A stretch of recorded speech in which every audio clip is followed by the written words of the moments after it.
बनना ये बड़ी एक ज़बरदस्त खुशाइन चीज़ है। ਅਗਰ ਤੁਸੀਂ ਇਹਦਾ ਸਿੰਗਿੰਗ ਕਰੋਗੇ ਨਾਲ ਨਾਲ, ਇਹ ਸਿਰਫ ਢੋਲ ਹੀ ਹੋਏਗਾ। ਤੁਸੀਂ ਦੇਖਣਾ ਤੇ ਸੀ ਅੱਜ ਹੁੰਦਾ ਕੀ ਕੀ। और डिप्रेशन एक ऐसी चीज नहीं है, समटाइम्स ये कॉन्फिडेंस हमारा तब भी शेक होता है, हमारा पूरा निज़ाम यकीनन मेहनत करें। अस्सलाम वालेकुम नाज़रीन, हम हैं जी यहाँ पे अलहम्रा हाल में यंग साइकोलॉजी एसोसिएशन का फेस्टा है 2022 का। तो यहाँ भी हमारे पास मौजूद है इनकी प्रेसिडेंट बशरा तैयबा। अस्सलाम वालेकुम जी। वालेकुम अस्सलाम सर, कैसे हैं आप? मैं अलहमद ठीक ठाक, आप कैसे? माशाल्लाह मैं अल्हम्दुलिल्लाह ठीक हूँ। माशाल्लाह बड़ा अच्छा आपने फेस्टिवल दोबारा से इनकाद किया, इसका आपकी पूरी टीम को बहुत मुबारकबाद। और ये इसका मकसद क्या है एक्चुअली, ये एसोसिएशन बनाई क्यों गई है और ये फेस्टा क्यों आप करवाते हैं? सर बेसिकली देखा यह गया है कि पाकिस्तान में जितने भी साइकोलॉजिकल प्रॉब्लम्स होते हैं, चाहे वो हम मिडिल क्लास की बात करें, एलीट क्लास की बात करें या लोअर मिडिल क्लास की बात करें, यूजुअली हमारे लोगों को यही नहीं पता कि मेंटल हेल्थ इश्यूज होते क्या हैं, साइकोलॉजिकल प्रॉब्लम्स होती क्या हैं। अगर आपको बीमारी ही नहीं पता तो आप उसके हल की तरफ कैसे जाएंगे कि मेंटल हेल्थ इश्यूज कुछ होते हैं और उनके क्या क्या कंसल्टेंसी और कहाँ से जो फर्दर इसका ट्रीटमेंट वो करवाया जा सकता है। दरअसल जो हमारी साइकोलॉजिकल फील्ड है ना, ये रटा सिस्टम नहीं है।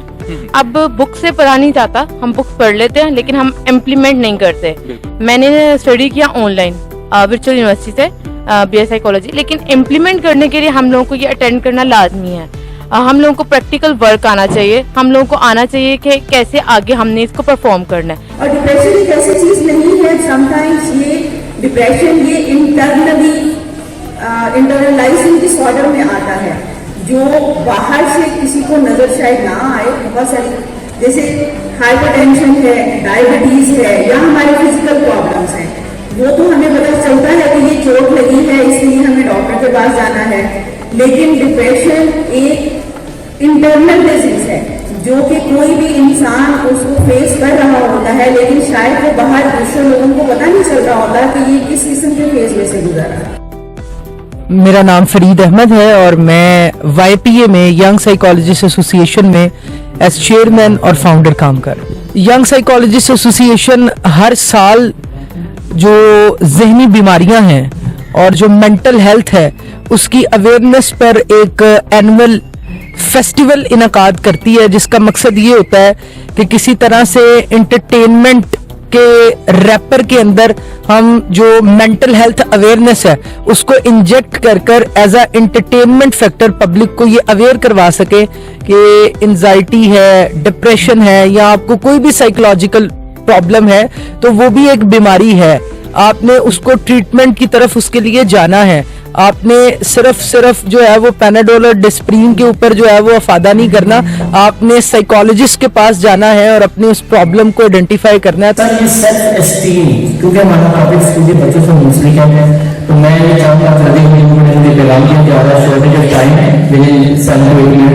हमें रिव्यू करना है। ये सेल्फ एस्टीम, सेल्फ कॉन्फिडेंस बच्चे की जो स्टूडेंट है, छोटा बच्चा स्कूल का, उसके लिए कितनी जरूरी है। कॉन्फिडेंस हमारा तब भी शेक होता है, हमारा पूरा निज़ाम, तालीमी निज़ाम, माशरती निज़ाम मुकाबले में कायम है। मुकाबला मोहब्बत नहीं सिखा सकता। मुकाबला या तो हमें से किसी एक की सेल्फ एस्टीम को बुलंद कर देगा, बाकी टीम की नीचे कर देगा। हम जिन इदारों को लीड करते हैं तो हर रोज ये देखते हैं कि वहां पर फर्स्ट तो कोई एक आएगा,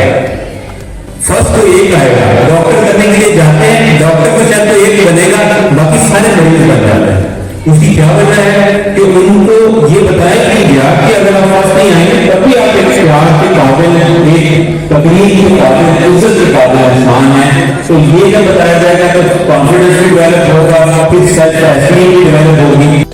हमारे मेंटोर कासिम साहब, सर YPA के मतलब आप कोई दो कमेंट जी बहुत अच्छा काम कर रहे हैं यंग साइकोलॉजिस्ट, और मैं समझता हूँ कि इस तरह की एसोसिएशन का बनना, इस तरह की तंजीम का बनना ये बड़ी एक ज़बरदस्त खुशाइन चीज़ है कि यंग साइकोलॉजिस्ट को एक प्लेटफॉर्म मिल रहा है। और आने वाले दिन जो हैं ये फील्ड के और मजबूत होने के और इसके स्कोप के बड़े वाइडर के होने के चांसेस।